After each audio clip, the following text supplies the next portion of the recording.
What is Mysql? MySQL is a database management system. Think of it like a very organized filing cabinet for your computer data. It helps you store and find information quickly.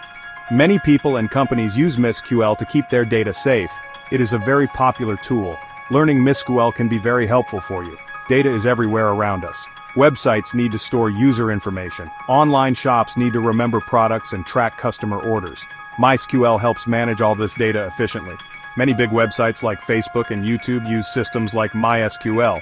MySQL is also an open source tool, meaning it is free to use. Anyone can download it and start learning. This makes it accessible to many people. The open source community helps improve Mysql. Many developers work together to make it better and fix problems. Using MySQL can open many doors. If you want to build websites or work with data, you will find it useful. It helps you organize data in a logical way. It is a skill that many employers look for. Learning Mysql is a good investment in your future. Getting MySQL ready. Installation steps. To use MySQL, you first need to install it. The process can be a little different depending on your computer's operating system. The main operating systems are Windows, macOS, and Linux.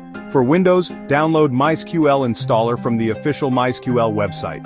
Run the installer program and follow the instructions. Choose the developer default option if you are starting. Set a root password, and remember it. For macOS, download a DMG archive from the MySQL website. Open the package and run the installer. Set a strong root password. You might also need to start the MySQL server from System Preferences. For Linux, use the package manager. On Ubuntu or Debian, type in the terminal. The system will download and install Mysql. During this process, set the root password, or run the script to make your setup safe. Follow the prompts to complete the installation. Each operating system has its own steps, but they are all straightforward. Once installed, you are ready to start using Mysql. Remember to keep your root password safe. Installation is the first step to managing your data. Now, let's move on to understanding databases and tables. Inside MySQL. Understanding databases and tables. MySQL stores data in databases. A database is like a container for related information. For example, a school might have a database for students, teachers, and courses. You can have many databases on one MySQL server. Inside each database, information is stored in tables. A table is like a grid or a spreadsheet with rows and columns. Each row represents one record, and each column represents a piece of information. For example, a student table might have columns for name, age, and grade. Each column has a name and a data type. The data type tells Mysql what kind of information can be stored in that column. For example, is used for text, for whole numbers, and for dates. Choosing the right data type is important for efficiency and accuracy. Mysql Server can manage many databases. Each database is a collection of related data. Inside a database, you have tables that store the actual data in rows and columns. This organized structure is key to MySQL's power. It allows you to store, manage, and retrieve information effectively. Understanding this structure is the first step to using MySQL well.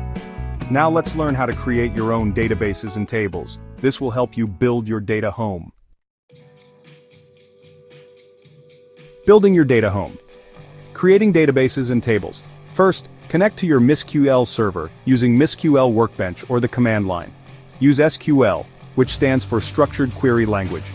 To create a database, use the command. For example, after creating your database, select it with the command. For example, now any tables you create will be inside this database. To create a table, use the command. Define the table's name and its columns. For example, this creates a table named with 3 columns.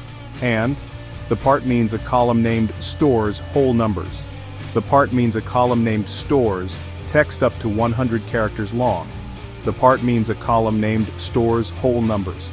You can add more details to columns like making a column A, for example, uniquely identifies each row. Creating databases and tables is the foundation of organizing your data. Practice these commands to get comfortable with SQL. Now let's move on to basic SQL commands. Talking to your data basic SQL commands. To put data into tables, use the command. For example, this adds a row with values and to the table. To see the data in your table, use the command. For example, shows all columns. To see specific columns, use add conditions with like. To change existing data, use the command. For example, the part tells Mysql which column to change and its new value. The part specifies which row to update. Always double check your clause. To remove data, use the command. For example, the clause specifies which row to delete. Without like, you delete all rows. Practice these commands to master the basics of SQL. They are the foundation of using MySQL effectively. With these skills, you can manage and manipulate your data efficiently.